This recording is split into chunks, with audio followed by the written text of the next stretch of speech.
ఈనాడు తిరుపతిలో ఉన్నటువంటి ఈ రోజు హైలైట్ ఏంటంటే నియంతృత్వ పోకడల నుంచి విముక్తి, ఇనుప కంచెలు తొలగి ప్రజాపాలన ప్రారంభం, 100 రోజుల్లో 6 గ్యారంటీల అమలు, 6 నెలల్లో డిఎస్సి, ఏడాదిలో 2 లక్షల ఉద్యోగాలు, మాదక ద్రవ్యాలను నిర్మూలిస్తాం, మేడిగడ్డ అన్నారంపై విచారణ, అప్పులతో ఆర్థిక వ్యవస్థ చిన్నాభిన్నం, రాష్ట్ర ఉభయ సభలను ఉద్దేశించి చేసిన ప్రసంగంలో గవర్నర్. ఇక గవర్నర్ ఏముంది అంటే గవర్నర్ అనేది ఒక చెప్పాలంటే ఆ బాధ్యతగా తీసుకోనో లేకపోతే ఆమె రాసుకున్న స్క్రిప్ట్ కాదు కదా. గవర్నర్ ప్రసంగం అనేటటువంటిది మనం గమనించినట్లయితే ఇంతకు ముందు అసెంబ్లీలో ఏం జరిగింది, కేటీఆర్ అద్భుతంగా చేసిండు, కేసీఆర్ అద్భుతంగా చేసిండు, ప్రభుత్వం చాలా బాగుందని చెప్పింది. ఇప్పుడు కాంగ్రెస్ ప్రభుత్వం వచ్చింది కాబట్టి కాంగ్రెస్ స్క్రిప్ట్ అవుతుంది అంతే. అసెంబ్లీని ఉద్దేశించి గవర్నర్ ప్రసంగిస్తుందంటే అది స్క్రిప్టెడ్ అని ఆలోచించాలి మనం. గవర్నర్ ఏం సొంతంగా ఏమి చెప్పదు. ఆమె ఇప్పుడు అధికార పార్టీలో ఎవరైతే ఉన్నారో అధికార ప్రభుత్వం ఏదైతే ఉందో వాళ్ళు రాసిచ్చిన స్క్రిప్ట్ చదువుతారు అంతే. మరి నిన్న మన దాకా గవర్నరు కేసీఆర్ అహోహో అని చెప్పేసి అసెంబ్లీలో మాట్లాడింది కదా. సరే బయట వాళ్ళకు కొన్ని వివాదాలులా ఉన్న విషయం అయితే మనకు తెలుసు, కానీ అసెంబ్లీలో మాత్రం మంచిగా ప్రసంగించింది కదా. సో ఎందుకు ప్రసంగించింది, కేసీఆర్ ఏం రాసిస్తే అది ఆమె చదివింది. ఇక్కడ కూడా అంతే, రేవంత్ రెడ్డి ఏమి రాసిస్తే అదే చదివింది ఆమె. అందులో పెద్దగా విషయం ఏముంది. సో ఇక్కడ మనం చూసినట్టయితే ఒక్కసారి ఇది చాలా ముఖ్యమైన వార్త కాబట్టి మనం న్యూస్ మొత్తం చదువుదాము. ఆ న్యూస్ పేపర్ లో ఉన్నటువంటి ప్రతిదీ చదువుదాం, మీకు అర్థం అవ్వడానికి ప్రతి ఒక్కరు నేను ఎందుకంటే గవర్నర్ ప్రసంగం అనేటటువంటిది చాలా ముఖ్యమైనటువంటిది కాబట్టి దాన్ని మనం చూసే ప్రయత్నం చేద్దాం. నియంతృత్వ పోకడల నుంచి తెలంగాణ విముక్తి పొందిందని గవర్నర్ తమిళసై సౌందరరాజన్ వ్యాఖ్యానించారు. ఎలాంటి నిర్బంధాన్ని సహించేది లేదంటూ రాష్ట్ర ప్రజలు అసెంబ్లీ ఎన్నికల్లో విస్పష్టమైన తీర్పు ఇచ్చారని అన్నారు. పాలకులు ప్రజల మధ్య ఉన్న ఇనుప కంచెలు, అద్దాల మేడలు, అడ్డుగోడలు తొలగిపోయి నిజమైన ప్రజాపాలన ప్రారంభమైందని తెలిపారు. ఇప్పుడు తెలంగాణ స్వేచ్ఛావాయువులను పీల్చుకుంటుందన్నారు. శుక్రవారం శాసనసభలో ఉభయ సభలను ఉద్దేశించి గవర్నర్ ప్రసంగించారు. ఆమె మాట్లాడుతూ రాష్ట్రంలో మార్పు ఫలాలు ఆరంభమయ్యాయి. యువ సారథ్యంలో కొలువుదీరిన అనుభవంతో కూడిన మంత్రివర్గాన్ని చూస్తుంటే ఆనందంగా ఉంది. రాజ్యాంగ వ్యవస్థల్ని గౌరవించుకుంటాం. ఇది రాచరికం కాదు, ప్రజాస్వామ్యం అనే విశ్వాసాన్ని ప్రజలకు కల్పిస్తాం. ప్రమాణ స్వీకార సమయంలోనే ప్రభుత్వ దృక్పథాన్ని ముఖ్యమంత్రి రేవంత్ రెడ్డి గారు స్పష్టంగా చెప్పారు. చూద్దాం లోపల పేజీలో. ఇంకా ఎందుకంటే మన గవర్నర్ ప్రసంగం అనేటువంటి చాలా ముఖ్యం. ఎందుకంటే గవర్నర్ ప్రసంగాన్ని దీని మీద డిస్కషన్ కూడా జరుగుతుంది అసెంబ్లీలో కూడా దీని మీద డిస్కషన్ జరుగుతుంది. కాబట్టి మనం కూడా ఒకసారి అసలు ఏం చెప్పిందో చూద్దాం. ప్రజాస్వామ్యంలో పాలకులు సేవకులే తప్ప భూస్వామ్య ప్రభువులు కాదు. ప్రజాపాలన దిశగా వాణితో తొలి అడుగులు పడ్డాయి. 2014లో ప్రత్యేక తెలంగాణ రాష్ట్రం ఏర్పాటు చేసినందుకు నాటి ప్రధాని మన్మోహన్ సింగ్, నాటి యూపీఏ చైర్పర్సన్ సోనియా గాంధీకి 4 కోట్ల మంది ప్రజలు తరపున కృతజ్ఞతలు, అమరవీరులకు నివాళి. రైతు సంక్షేమం, యువ వికాసం. సీఎం రేవంత్ రెడ్డి ప్రమాణ స్వీకార సమయంలోనే 6 గ్యారెంటీలకు చట్టబద్ధత కల్పిస్తూ సంతకం చేయడం ప్రభుత్వ నిబద్ధతకు నిదర్శనం. అధికారంలోకి వచ్చిన 48 గంటల్లోనే 2 గ్యారెంటీలను ప్రభుత్వం అమలు చేసింది. మహిళలను మహాలక్ష్ములుగా చేయాలన్న సంకల్పంతో డిసెంబర్ 9 నుంచి ప్రభుత్వం వారికి ఆర్టీసీ బస్సుల్లో ఉచిత ప్రయాణం కల్పించింది. ప్రజల ఆరోగ్య భద్రతకు ప్రాధాన్యమిస్తూ గతంలో కాంగ్రెస్ అమలు చేసిన రాజు ఆరోగ్యశ్రీని తీర్చిదిద్ది 10 లక్షల వరకు ఉచిత వైద్యం పొందే పథకాన్ని ప్రారంభించి 2వ గ్యారెంటీగా అమలు చేశాం. మహాలక్ష్మి పథకం, రైతు భరోసా, గృహజ్యోతి, ఇందిరమ్మ ఇల్లు, యువ వికాసం, చేయుత హామీలను 100 రోజుల్లోగా అమలు చేస్తామని సభావేదికగా ప్రభుత్వ హామీ ఇస్తోంది. రైతు declaration, youth declaration, BC declaration, SC సంక్షేమానికి చెప్పిన అంశాలన్నీ తూచా తప్పకుండా అమలు చేస్తాం. అమరవీరుల కుటుంబాలకు 250 గజాల ఇంటి స్థలం ఇవ్వడంతో పాటు గౌరవ వృత్తిని అందిస్తాం. మేడిగడ్డ అన్నారంపై విచారణ. వ్యవసాయానికి నాణ్యమైన అంతరాయం లేని విద్యుత్ సరఫరాకు ప్రభుత్వం కట్టుబడి ఉంది. ప్రతి పంటకు కనీసం మద్దతు ధర ఇస్తాం. 2 లక్షల లోపు వ్యవసాయ రుణాల మాఫీకి కార్యాచరణ రూపొందిస్తాం. అసైన్డ్ పోడు భూములకు పట్టాలు ఇచ్చేందుకు చర్యలు తీసుకుంటాం. మేడిగడ్డ అన్నారం బ్యారేజీల నిర్మాణంలో నాణ్యత లోపాలు, అవినీతి తదితరాలపై విచారణకు ఆదేశించనున్నాం. కృష్ణా జిల్లాలో న్యాయమైన వాటాకు ప్రభుత్వం కట్టుబడి ఉంది. పాలమూరు రంగారెడ్డి ఎత్తిపోతలకు జాతీయ హోదా సాధిస్తాం. ప్రాజెక్టులను పూర్తి చేసి మహబూబ్ నగర్, నల్గొండ, రంగారెడ్డి జిల్లాలకు సస్యశ్యామలం చేస్తాం. ప్రాణహిత చేవెళ్ల ప్రాజెక్టును పూర్తి చేసి ఆదిలాబాద్ తదితర జిల్లాలకు సాగునీరు ఇస్తాం. టిఎస్పిఎస్సి ప్రక్షాళన శ్రీకారం చుట్టాం. ఇల్లు లేని వారికి స్థలం, జాగా ఉన్నవారికి ఇంటి నిర్మాణానికి 5 లక్షల సాయం అందించేందుకు కార్యాచరణ ప్రారంభిస్తున్నాం. ఈ పథకం కింద ఎస్సీ ఎస్టీలకు మరో ₹1,00,000 అదనంగా అందిస్తాం. ధరణి స్థానంలో భూమాత పోర్టల్ తీసుకొచ్చేందుకు కార్యాచరణ మొదలవుతుంది. ల్యాండ్ కమిషన్ ఏర్పాటు చేసి ప్రభుత్వ భూములను పరిరక్షించేందుకు చర్యలు తీసుకుంటాం. గతంలో కాంగ్రెస్ ప్రభుత్వం ఇచ్చిన 25 లక్షల ఎకరాలకు హక్కులను కల్పిస్తాం. హైదరాబాద్ రాజధాని కాదు, కీలక ఆర్థిక వనరు.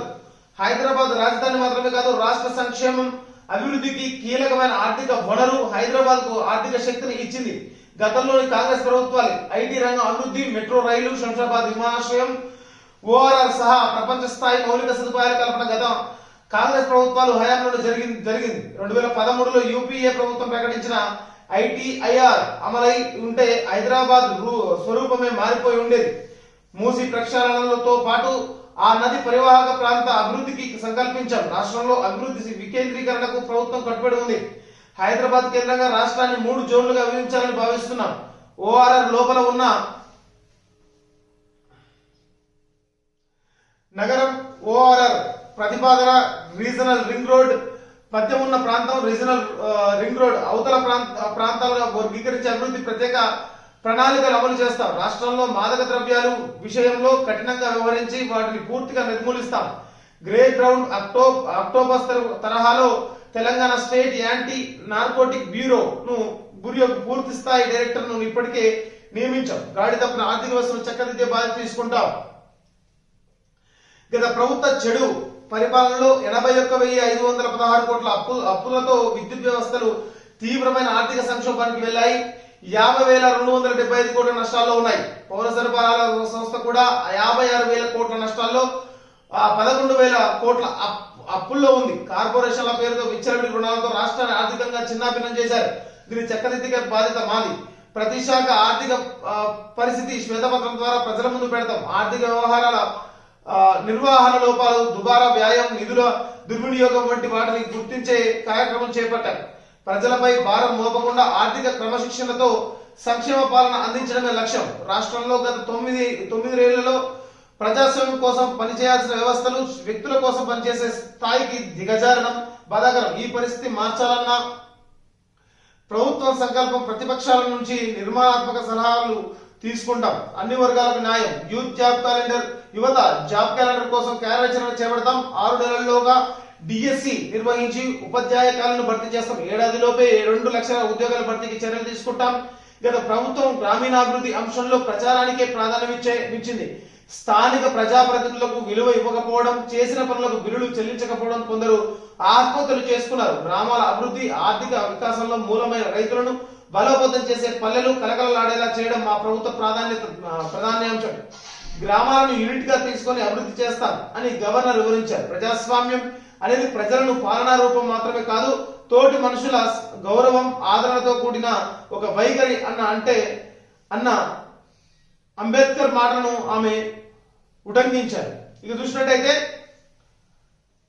కొంతమందికి ఇబ్బంది కలిగి ఉండొచ్చు. ఎందుకంటే నేను న్యూస్ మొత్తం చదవడం, కొంతమంది చదివి మొత్తం చదువుతున్నారు అనిపించచ్చు. కానీ మన గవర్నర్ ప్రసంగం కాబట్టి ఇది పూర్తిగా చదవాల్సిన అవసరం వచ్చింది. అందుకనే అసలు గవర్నర్ ప్రసంగంలో ఏముందనేది కూడా మనకు తెలియాలి. సో గవర్నర్ మొదటగా తాను ప్రసంగాన్ని కాలోజీ కవితతో మొదలు పెట్టడం జరిగింది. అంటే 3 కోట్ల మేటి ప్రజల గొంతొక్కటి, కోరికొక్కటి, తెలంగాణ వెలసి నిలిచి ఫలించాలి భారతాన అనేటటువంటి కాలోజీ కవిత్వాన్ని ముందు వేసుకొని ఆమె తమిళసై గారు, మన గవర్నర్ గారు ప్రసంగం మొదలుపెట్టారు. ఇందులో ముఖ్యంగా ఏంటంటే గత ప్రభుత్వం యొక్క అప్రజాస్వామికమైనటువంటి విలువల గురించి, అదేవిధంగా వాళ్ళు చేసిన నిరంకుశమైనటువంటి పోకడల గురించి ప్రశ్నిస్తూనే, అదేవిధంగా రైతు వికాసాన్ని గురించి రేవంత్ రెడ్డి గారు ప్రమాణ స్వీకారం రోజు ఏ విధంగానైతే మనకు 6 గ్యారంటీలపై చట్టబద్ధత కల్పించారో దాని గురించి, అదేవిధంగా 10 లక్షల ఆరోగ్యశ్రీని ఎలా అమలు చేశారు దాని గురించి, తర్వాత ముఖ్యంగా మనం ఇక్కడ గమనించినట్టయితే మేడిగడ్డ అన్నారం ప్రాజెక్టుల యొక్క నాణ్యత విషయంలో విచారణ చేసే అవకాశం అయితే ఉన్నదని చెప్పేసి, అదేవిధంగా ఇంకా చెప్పాలంటే డ్రగ్స్ గురించి సంబంధించినటువంటి కూడా, అంటే అదేవిధంగా ప్రాజెక్టులు అంటే అంటే మనం కొత్త ప్రాజెక్టుల పాలమూరు రంగారెడ్డి ఎత్తిపోతల జాతీయ హోదా కల్పించడంతో పాటుగా నల్లగొండ రంగారెడ్డి జిల్లాలకు మరి నీరు అందించే కార్యక్రమాన్ని కూడా వీళ్ళు చేపడతామని అయితే అంటే గవర్నర్ స్పీచ్ అంటే ఏంటి? గవర్నర్ స్పీచ్ అంటే ప్రభుత్వానికి హామీ ఇచ్చినట్టే అనమాట. సో కాబట్టి హైదరాబాద్ రాజధానిగా కానీ కాదు, హైదరాబాద్ లో ఉన్నటువంటి గాడి తప్పినటువంటి ఈ డ్రగ్స్ కు సంబంధించినటువంటి విషయాలను కూడా గవర్నర్ గారు ప్రత్యేకంగా ప్రస్తావించడం జరిగింది. దీనికోసం స్పెషల్ డైరెక్టర్ ను కూడా వీళ్ళు అపాయింట్ చేస్తూ ఉన్నారు. అదేవిధంగా హైదరాబాద్ అభివృద్ధిలో కూడా వీరు ప్రాధాన్యమైనటువంటి ముఖ్యమైనటువంటి ఆలోచన అయితే చేస్తా ఉన్నారు. దీన్ని మనం చాలా హర్షించదగినటువంటి విషయం అని కూడా చెప్పొచ్చు. సో అన్ని వర్గాల వాళ్లకు న్యాయం చేస్తూనే ఇక డిఎస్సి విషయం మనం చూసినట్టయితే డిఎస్సి కూడా మనకు దాదాపుగా 6 నెలల్లో డిఎస్సి అనేది ఏర్పాటు చేయడం. ఉపాధ్యాయులు కొన్ని సంవత్సరాల నుండి ఎదురు చూస్తున్నటువంటి డిఎస్సి ప్రోగ్రామ్ ఏదైతే ఉన్నదో దీనికి మరి ముందడుగు పడే అవకాశం అయితే ఉంది. 2 సంవత్సరాల్లో 2 లక్షల ఉద్యోగాలు అయితే వీళ్ళు అమలు చేస్తామని అయితే మాటలు అయితే చెప్పడం జరుగుతుంది. మరి ఇదైతే కొంచెం నిజంగా చెప్పాలంటే ఒక అద్భుతమైనటువంటి విషయం అని చెప్పాలి. ఎందుకంటే జాబ్ క్యాలెండర్ విషయంలో కానీ మనకు స్పష్టత లేదు. అంటే గత ప్రభుత్వాలు జాబ్ క్యాలెండర్ విషయంలో ఎటువంటి నిర్ణయాలు తీసుకోలేదు, సరిగ్గా ఇష్టం వచ్చినట్టుగా ప్రవర్తించడం జరిగింది. కానీ ఇక్కడ కాంగ్రెస్ పార్టీ మాత్రం ఆ విధంగా చేస్తలేదు. ఒకవేళ చేస్తే మాత్రం ఒకటే, వాళ్ళని ఏ విధంగా అయితే ప్రజలు తిరస్కరించారో మిమ్మల్ని కూడా తిరస్కరించే అవకాశం అయితే ఉంది. సో ఆ విషయం అయితే గుర్తుపెట్టుకోవాల్సిన అవసరం అయితే ఉంది. సో చూద్దాం. ఇంకా ఈనాడులో ఉన్నటువంటి వార్త అది బఫింగ్ అవుతూ ఉంది. మళ్ళీ పేపర్ స్టార్ట్ చేద్దాం.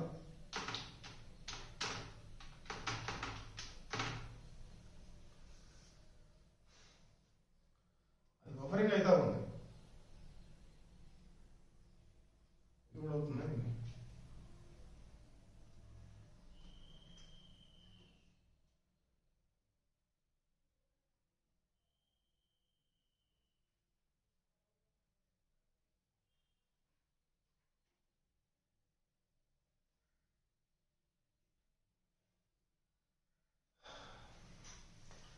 నెక్స్ట్ చూద్దాం. మేడిగడ్డ పునరుద్ధరణ మా బాధ్యత కాదు, అనుబంధ ఒప్పందం చేసుకుంటేనే ముందుకెళ్తాం. కాళేశ్వరం ఈఎన్సీకి ఎల్ఆర్టీ లేక కుంగినప్పుడు నిర్మాణ సంస్థ నిర్వహణలోనే బ్యారేజ్ ఉందని వెల్లడించిన ఇంజనీర్లు తామే పునరుద్ధరిస్తామని ప్రకటించిన నిర్మాణ సంస్థ ఇప్పుడు మాత్రం అందరు చేతులు ఎత్తేసారు. ఇక్కడ క్లియర్ గా మనం గమనించినట్లయితే మేడిగడ్డ బ్యారేజ్ లో కుంగిన ప్రాంతాన్ని దెబ్బతిన్న పియర్స్ ను పునరుద్ధరించే పని తమది కాదని నిర్మాణ సంస్థ ఎల్ఎన్టీ స్పష్టం చేసింది. మొన్నటి వరకు న్యూస్ ఏమొచ్చింది, మొన్న టిఆర్ఎస్ ప్రభుత్వం ఉన్నప్పుడు, అదే బిఆర్ఎస్ ప్రభుత్వం ఉన్నప్పుడు ఏం చెప్పారు? హరీష్ రావు స్పీచ్ లో చెప్తా ఉన్నాడు ఏమని, వీళ్ళందరూ అడావిడి చేస్తుర్రు, ఈ కాళేశ్వరం మేడిగడ్డ కుంగిపోవడంలో అడావిడి చేస్తుర్రు, అది మాకేం సంబంధం, 5 సంవత్సరాల దాకా ఆ యొక్క కట్టించిన సంస్థ సంబంధం ఉంటది, వాళ్ళు కడతారు అని వాళ్ళు అన్నారు. ఈ సంస్థలు కూడా ఏమన్నారు, మేము కడతామన్నారు. ఇప్పుడు ఏమంటారు, ఆ పునరుద్ధరించేటువంటి పనులు మావి కావు. ఈ 2 నాలుగుల ధోరణి, అంటే ప్రజల డబ్బుని మొత్తంగా విచ్చలవిడిగా ఖర్చు పెడుతూ విచ్చలవిడిగా మరి ప్రజలకు అన్యాయం చేసే కార్యక్రమం అయితే వీళ్ళక్కడ జరిగింది. ఇక ఇక్కడ ఇంజనీర్లు కూడా అదే అంటున్నారు, దానికి అయ్యే మొత్తాన్ని చెల్లించాల్సి ఉంటుందని, అందుకోసం అనుబంధ ఒప్పందం చేసుకుంటేనే ముందుకెళ్తామని పేర్కొంది. బ్యారేజీ కుంగినప్పుడు నిర్వహణ గడువు ఇంకా ఉందని, పునరుద్ధరణకు అయ్యే ఖర్చు మొత్తం నిర్మాణ సంస్థ భరిస్తుందని ప్రాజెక్టు ఇంజనీర్లు అధికారికంగా ప్రకటించారు. ఏమన్నారు వీళ్ళు, ప్రాజెక్టు కుంగిపోయినప్పుడు ఆ సంస్థ ఒప్పుకుంది కాబట్టి ఆ ఇంజనీర్లు అందరూ ఏమంటారు, ఆ యొక్క భారం ఏదైతే ఉందో, కుంగిన భారం ఏదైతే ఉందో దాన్ని సరిచేసే బాధ్యత ఏదైతే ఉందో అదంతా అక్కడ ఉన్నటువంటి సంస్థనే తీసుకుంటది అన్నారు. మరి ఆ సంస్థ ఏం చెప్తుంది, ఇప్పుడు నాకు సంబంధం లేదని చెప్తుంది. మరి ఇప్పుడు ఏం మాట్లాడుతుంది? వచ్చిన ప్రభుత్వం మీద నిర్మాణ సంస్థ కూడా ఈ మేరకు ప్రకటన చేసింది. తాజాగా ఇందుకు భిన్నంగా నిర్మాణ సంస్థ లేఖ రాయడం, దీనిపై చర్య తీసుకోవాలని సంబంధిత ఇంజనీరింగ్ ఇన్ చీఫ్ కింద స్థాయి ఇంజనీర్లకు ఈ లేఖను పంపించడం చర్చనీయాంశంగా మారింది. నిన్నటి వరకు బీఆర్ఎస్ ప్రభుత్వం ఉన్న వరకు ఏంటంటే ఇల్లు కట్టమంటారు, కానీ బీఆర్ఎస్ ప్రభుత్వం మళ్ళీ వస్తుంది, వాళ్ళు ఏదో పైన మెరుగులు చేపిస్తారు, అయిపోతే మాకేం బాధ లేదే అనుకుంది ఎలాంటి సంస్థ. కానీ ఇప్పుడేం చేస్తుంది, పూర్తిగా మాకు సంబంధం లేదని చెప్తుంది. దాదాపుగా 500 కోట్ల రూపాయలు ఇప్పుడు దాన్ని పునరుద్ధరించాలంటే ప్రాథమికంగా 500 కోట్ల రూపాయల డబ్బులు కావాలి. సో ఇక్కడ నిర్మాణానికి 55.75 కోట్లు ఖర్చు అవుతుందని చెప్పారట. అది అంచనా ఒకటి, ఇది చెప్పేది ఒకటి, అసలు ఏ పొంతనైనటువంటిది.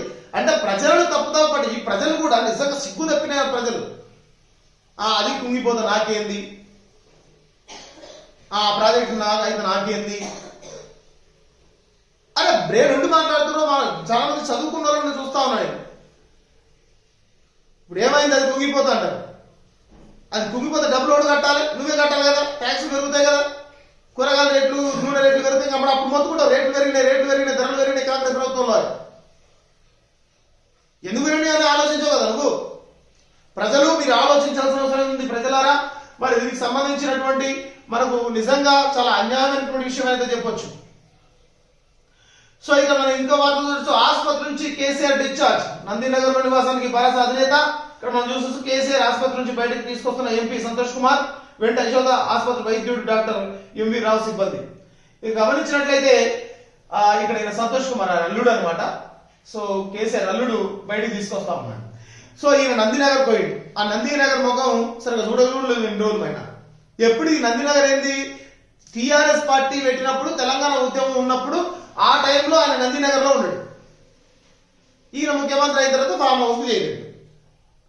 మళ్ళీ ఇంకా సింపతి, ఇప్పుడు నందినగర్ లో సింపతి రావాలి. ఇప్పుడు ఈయనకు సింపతి కోసం మళ్ళీ నందినగర్ పోయింది. ఇంకా తెలంగాణ ఆగమవుతుంది అంటాడు. ఇక ఇప్పటి నుండి అసలాట స్టార్ట్ అవుతుంది. ప్రజలారా గమనించండి, ఇప్పటి నుండి అసలాట స్టార్ట్ అవుతుంది. వీళ్ళు మామూలు కాదు, గమనించండి, ఓకేనా. సో తర్వాత మార్గదర్శి కేసులో ఏపీ ప్రభుత్వం సుప్రీంకోర్టు నోటీసులు. సరే ఇది మనది కాదు, సో దానికి సంబంధించినటువంటి ఇక సీఎం కాన్వాయ్ తో ప్రజలకు ఇబ్బంది రావద్దు. పోలీస్, ఆర్టీసీ ఉద్యోగుల పిల్లలకు రెసిడెన్షియల్ స్కూల్, హోంగార్డుల వైద్య అవసరాలు తీరుస్తాం. పోలీస్ శాఖపై సమీక్షలో సీఎం. ఇక గమనించినట్లయితే రేవంత్ రెడ్డి గారు ఒక మంచి ఆలోచన అయితే చేశారు. ఏంటంటే సీఎం కాన్వాయ్ వస్తుందంటే చాలా వరకు అక్కడున్న ప్రజలు చాలా వరకు ట్రాఫిక్ ఇబ్బందులు ఎదుర్కొనే అవకాశం ఉండేది. అంటే ట్రాఫిక్ మొత్తం ఆపేస్తారు, గంటల పాటు ట్రాఫిక్ లో ఇరుక్కోవాలి. జాబ్ లో పోయే వాళ్ళు లేటుగా పోవడం కానీ చాలా జరిగేది. అయితే ఈయన ఏమంటున్నారంటే సీఎం కాన్వాయ్ కోసం ప్రత్యేకంగా ట్రాఫిక్ నేమ్ ఆపొద్దు, సాధారణంగానే సీఎం కాన్వాయ్ పంపించాలని చెప్తున్నాడు.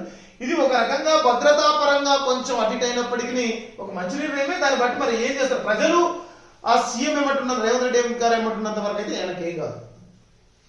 ప్రజా సమస్యల పరిష్కారానికి పట్టణాలు గ్రామాల్లో సభలు ప్రతి నెల మొదటి వారంలో 1-2 రోజులు నిర్వహించాలి సీఎం రేవంత్ రెడ్డి ఆశాలు. ఇక గమనించినట్టయితే ప్రజల సమస్యలను పరిష్కరించడానికి ఈయన సపరేట్ గా ఈ యొక్క కార్యక్రమం అయితే చేసుకోవడం జరుగుతుంది. సో ప్రజల సమస్యలు ప్రభుత్వానికి తెలియాలి, అప్పుడే ఆ ప్రభుత్వం ఆ సమస్యల మీద చర్య తీసుకోవడం జరుగుతుంది. ఈ విషయంలో మనం ఒక విషయం మాట్లాడుకోవాలి. నిన్నటి దినాన మనకు ఈ యొక్క ప్రజాభవన్ లో నిన్న గమనిస్తే కొన్ని వేల మంది, అంటే ఎంత పెద్ద లైన్ అంటే అంత పెద్ద లైన్, అక్కడ పిచ్చ ట్రాఫిక్ అయింది. ఎంతమంది సమస్యలు తీసుకోవడం, ఒక్కొక్కరు ఒక సమస్య. ఒకరి ఇల్లు లేదని, ఒకరి పింఛన్ రావట్లేదని, ఒక్కొక్కరు అంటే విచిత్రమైన సమస్యలు. సో అలిశెట్టి ప్రభాకర్ గారు ఒక మాట అంటారు, ఈ విచిత్ర వెరైటీ సమస్యల కోలాహలం హైదరాబాద్ అని. సో అది అలా ఉంది ఇక్కడ. సో అంటే ఇక్కడ మనం గమనించినట్టయితే ప్రజలు 10 సంవత్సరాల నుండి తమ సమస్యలను, తమ ఉన్న ఇబ్బందులని ప్రభుత్వానికి చెప్పుకోలేకపోయారు. ఇప్పుడు అవకాశం వచ్చింది కాబట్టి తరలి వస్తా ఉన్నారు. దీన్ని గమనిస్తే ఎంత ఘోరాధరిని ఆలోచించవచ్చు. మనం సమస్యలు ప్రజలకు ఎంతున్నాయో ఆలోచించవచ్చు. సో కాబట్టి సమస్యలు అనేవి చాలా ఉన్నాయి. దాని అందుకనే రేవంత్ రెడ్డి గారు ఏం చేస్తున్నారంటే గ్రామ స్థాయి నుండి సమస్యల పరిష్కారాలకు ఈయన శ్రీకారం చుట్టడం జరిగింది. అది మంచి ఆలోచన. ఇక చూసినట్లయితే ఇక ఎప్పుడు చెప్పేది కాంగ్రెస్ మేనిఫెస్టో చదివినట్లుగా గవర్నర్ ప్రసంగం బారాస. ఇక సమ్మక్క సారలక్క జాతరలకు నిధుల్లో కోత, సమ్మక్క సారక్క నిధులకు కోత వచ్చి నీకు చెప్పింది. మరి సత్యవతి రాథోడు, మరి నువ్వు చేసినప్పుడు ఏం చేసినావమ్మా నాకు అర్థం కాక అడుగుతా కూర్చున్నావు, దుప్పటేసి పడుకున్నావా లేదు, లేకపోతే గిరిజన ఎమ్మెల్యేగా మీరు చేసింది ఏంటి అసలు? ఏం న్యాయం చేసి సమ్మక్క సారలక్క గురించి పెద్దగా ఏమన్నా మాట్లాడే హక్కు రైట్ మీకు దొరికిందా? అసలు ఆ ఛాన్స్ దొరికిందా మీకు? సో ఆ విషయం కూడా పోకూడదు. ఇప్పుడు కాంగ్రెస్ మేనిఫెస్టో చదివిర్రు అంటే మరి గవర్నర్ మీరు అధికారంలో ఉన్నప్పుడు కూడా మరి మీ మేనిఫెస్టో చదివిందా? ఏమి మీ వేరే వర్షం చదివిందా మరి? అప్పుడే పొగిడిరు, ఇప్పుడేం పెడతారు? అది తెలిసిందేనా? ఎవరు అధికారం ఉంటే గవర్నర్ వాళ్ళు ఇచ్చింది అవుతుంది. వాళ్ళు చేసే పనులు చెప్తారు, వాళ్ళు చేయబోయే పనులు చెప్పారు. ఎమ్మెల్యేలు ఎంపీలు డిశ్చార్జ్ పిటిషన్లపై 2 నెలల్లో విచారణ పూర్తి చేయాలి. సిబిఐ కోర్టుకు హైకోర్టు ఆదేశం. మొత్తం 115 కేసులు పెండింగ్. ఒక్క సిబిఐ కోర్టులో 46 కేసుల్లో జారీ కాని సమన్లు, నివేదిక సమర్పించిన రిజిస్ట్రీ. ఇది మనకు పెద్దగా ఎప్పుడయ్యేది. ఇదే ఇలాగ నేను చెప్పాను కదా, విన్నపాలకు వెలువెత్తారు. కొత్త ప్రభుత్వం కోటి ఆశలతో ప్రజాభవన్కు పోడెత్తిన జనం. వేకోజామున ముందే కిక్కిరిసిన బేగంపేట పంజాగుట్ట ప్రధాన రహదారి. నిజంగా గమనించినట్టయితే ఒక ఆయన ఆదిలాబాద్ నుండి 3 గంటలకు వచ్చాడు. ఆదిలాబాద్ నుండి 3 గంటలకు వచ్చాడు. సో ఈ విషయం మనం మాట్లాడుకోవాలి. నిజంగా ప్రజలు సమస్యలతో విలవిలలాడుతూ ఉన్నారు. ఇక్కడ తెలంగాణలో ప్రజలు తమ సమస్యలు ఎవరికి చెప్పుకోవాలో అర్థం కాక విలవిలలాడిపోతా ఉన్నారు. సర్పంచులకు చెప్పుకోలేరు, ఎందుకంటే సర్పంచుల చేతిలో రైట్ లేకుండా పోయింది. వాళ్ళు ఏం చేయలేని పరిస్థితి. ఎమ్మెల్యేకి చెప్పాలంటే ఎమ్మెల్యే అపాయింట్మెంట్ ఇవ్వలేని పరిస్థితి. సో ప్రజలు తమ బాధలు చెప్పుకోలేకపోతున్నారు. ఇల్లు లేవు, ఉద్యోగాలు లేవు, కనీస అవసరాలు తీర్చే దిక్కు లేదు. అన్నిటిని గురించి 9 సంవత్సరాలుగా భరించి భరించి భరించి ఒకేసారి మీకు గేట్స్ ఓపెన్ అయినట్టుగా ఇక ప్రజలకు తమ సమస్యలు చెప్పుకునే అవకాశం వచ్చింది. తీరుతాయా తీరావా నెక్స్ట్ థింగ్. అది కనీసం చెప్పుకునే అవకాశం ఇచ్చారు. దాని ఒక చర్యగా ఒక పనిగా పెట్టుకున్నారు. సో దీన్ని ఒక మంచి అవకాశంగా తీసుకోవచ్చు. సో అందులో భాగంగానే మనకు దాదాపుగా ట్రాఫిక్ మార్నింగ్ అంటే ఆదిలాబాద్ నుండి 3 గంటలకు వచ్చింది. తెల్లవారుజామున 3 గంటలకు వచ్చి అక్కడ కూర్చుంది. ఎంత పెద్ద లైన్ ఉందో చూడండి, ఎంత క్యూ లైన్ ఉందో. సమస్యలు ఎన్ని ఉన్నాయో చూడండి, ఎన్ని సమస్యలు ఉన్నాయో చూడండి. ఒక ఆమంటది అంటే తన వాళ్ళ పాప ఒక ఆయనను మర్డర్ చేసింది. ఆ మర్డర్ చేస్తే దానికి సంబంధించి ఆ ఫోటో తీసుకొని వీడియో తీసుకొని వచ్చింది. వాళ్ళు మాకు న్యాయం జరగాలి అని. అంటే ఇక్కడ హత్య చేసినట్టు కూడా గత ప్రభుత్వాలు సరైన శిక్ష వల్లేదని తెలుస్తోంది.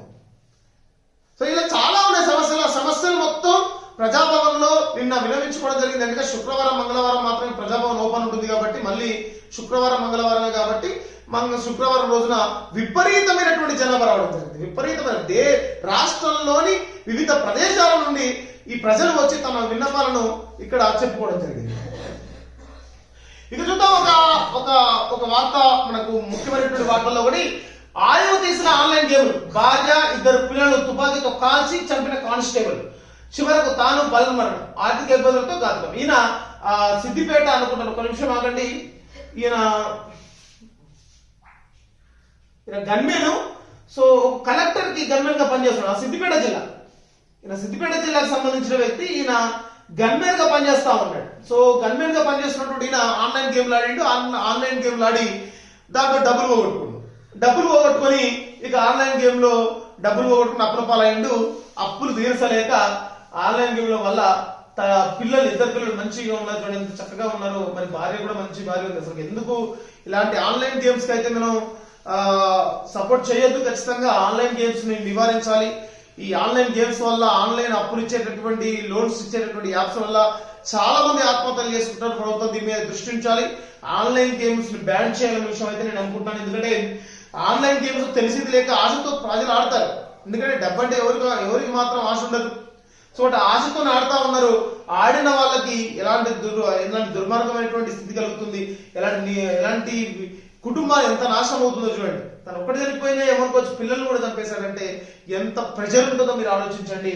ఆన్లైన్ గేమ్స్ దయచేసి యువకులారా మీరు దయచేసి ఆన్లైన్ గేమ్స్ బానిసలు కావద్దు. అది నేను వినవిస్తున్నటువంటి విషయం. మళ్లీ తెరపైకి అవిశ్వాసాలు. తాజాగా 2 చైర్మన్లపై కౌన్సిలర్ల నోటీసులు. ఇప్పటి వరకు 34 పురపాలికల్లో అవిశ్వాస తీర్మానం. ఈ అవిశ్వాస తీర్మానాలు దాదాపుగా ఎప్పటి జరుగుతుంది. అవిశ్వాస తీర్మానాలు అంటే ఆ చైర్మన్లను తొలగించాలని కౌన్సిలర్లు అందరూ అవిశ్వాస తీర్మానం పెట్టడం, వాళ్ళు సైలెంట్ ఉంటాడు. అవిశ్వాస తీర్మానం అసలు ఏర్పాటే చేస్తలేదు. సో కానీ ఈసారి అయితే అవిశ్వాస తీర్మానాలు జరగాలి. ఎందుకంటే రాష్ట్రంలో పురపాలక సంఘాలు మళ్ళీ అవిశ్వాస జోరందు 10 నెలలుగా స్తబ్దంగా ఉన్న అవిశ్వాసాల ఎన్నికల హడావిడి వీడంతో తెరపైకి మళ్లీ వచ్చింది.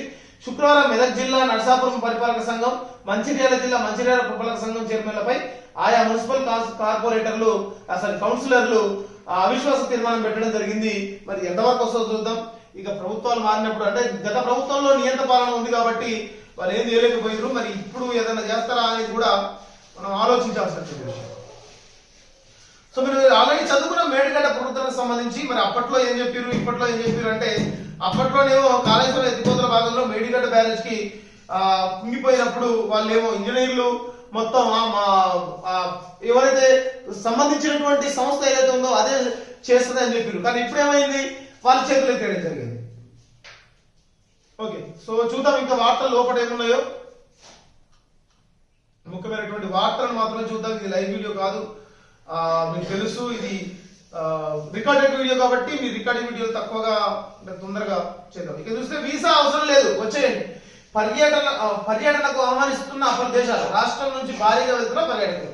ఇక వీసా లేకుండా మనకు కొన్ని దేశాలు అయితే మనం వెళ్ళొచ్చు, అంటే ఇతర దేశాలకు వెళ్ళాలి, ఇతర దేశాలు తిరగాలి అనే ఆలోచన ఉన్న వాళ్ళు ఎవరైతే ఉన్నారో వాళ్ళకు ఇది ఒక చక్కని వార్త. ఇక్కడ మనం చూసినట్టయితే కోవిడ్ తర్వాత కొన్ని పర్యాటక ప్రాంతాలు ఏవైతే ఉన్నాయో అక్కడికి మనం ఎటువంటి వీసా లేకుండా జస్ట్ పాస్పోర్ట్ తో వెళ్ళిపోవచ్చు. అందులో ముఖ్యంగా మనం గమనిస్తే Nepal, Bhutan, Hong Kong, Barbados, Serbia, Kazakhstan, Oman, Qatar, Iran వంటి దేశాలకు ఈ ఆహ్వానం ఉంది. సో ఇంకా మనకు కొన్ని Sri Lanka, New Zealand, Indonesia, Cambodia, Myanmar, Turkey, Malaysia, Thailand, Singapore లాంటి దేశాల్లో కూడా వీసాలో కొన్ని మార్పులు అయితే చేయడం జరిగింది. అది గమనించండి. ఎవరైనా పోవాల్సిన వాళ్ళంటే పోండి, ఏముంది పోయి చేసేది ఏముంది, ఆడన్నా ఇల్లు ఏం చేసేది లేదు, ఉన్నో లేదా పోతాం, మనం ఏం పోతాం. బీడీ పరిశ్రమలో 10 ఏళ్లు చేసిన కార్మికులకు పింఛన్ సౌకర్యం కల్పించాలి. ఎందుకంటే బీడీ కార్మికులకు నిజంగా చెప్పాలంటే పింఛన్ ఇవ్వాలి. ఎందుకంటే వాళ్ళు ఆ యొక్క పొగాకు బాగా పీల్చడం వల్ల కావచ్చు, వాళ్ళకి హెల్త్ ఇష్యూస్ చాలా వస్తుంటాయి.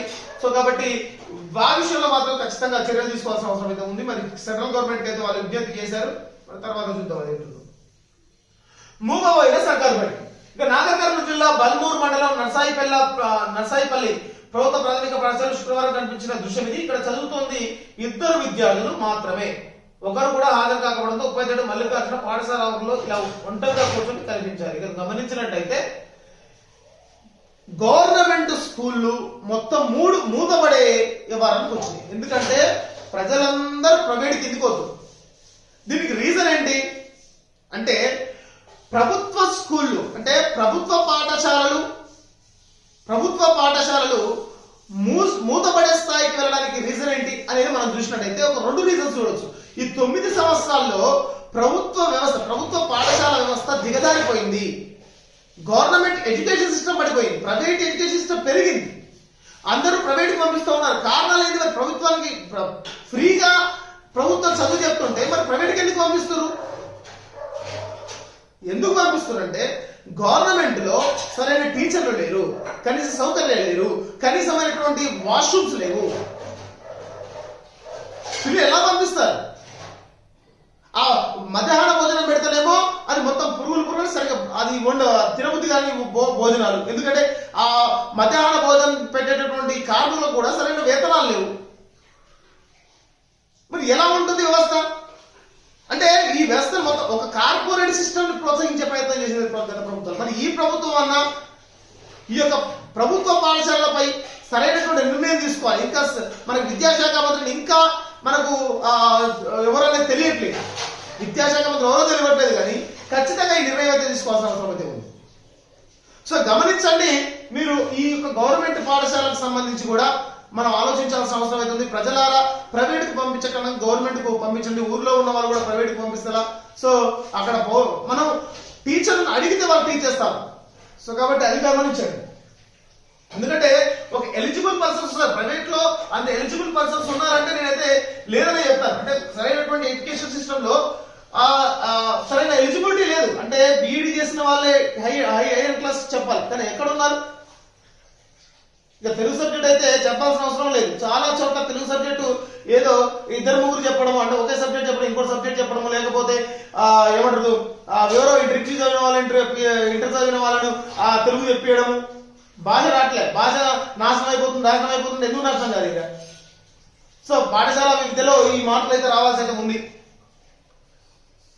దసరాలు మాయమైతే కఠిన చర్యలు, ఫైళ్లను వెంటనే డిజిటలైజ్ చేయాలి, అన్ని శాఖల కార్యదర్శులకు సిఎస్ ఆదేశాలు. ఇక చూసినట్టయితే మనం చూసాము ఎప్పుడైతే కాంగ్రెస్ ప్రభుత్వం ఏర్పడిందో అప్పటి నుండి ఫైల్స్ మాయమైతే ఉన్నాయి, గత ప్రభుత్వంలో ఉన్న ఫైల్స్ మాయమైతే ఉన్నాయి. సో మాయమైతే మనకు కఠిన చర్యలు తీసుకుంటున్న సిఎస్ శాంతి కుమార్ గారు అయితే చెప్పడం జరిగింది. అది తీసుకుంటారా అంటే నాకు డౌటే, అందరి నాయకులు ఒకటే. తర్వాత చూద్దాం ఇంకా న్యూస్ పేపర్లో ఏముందో.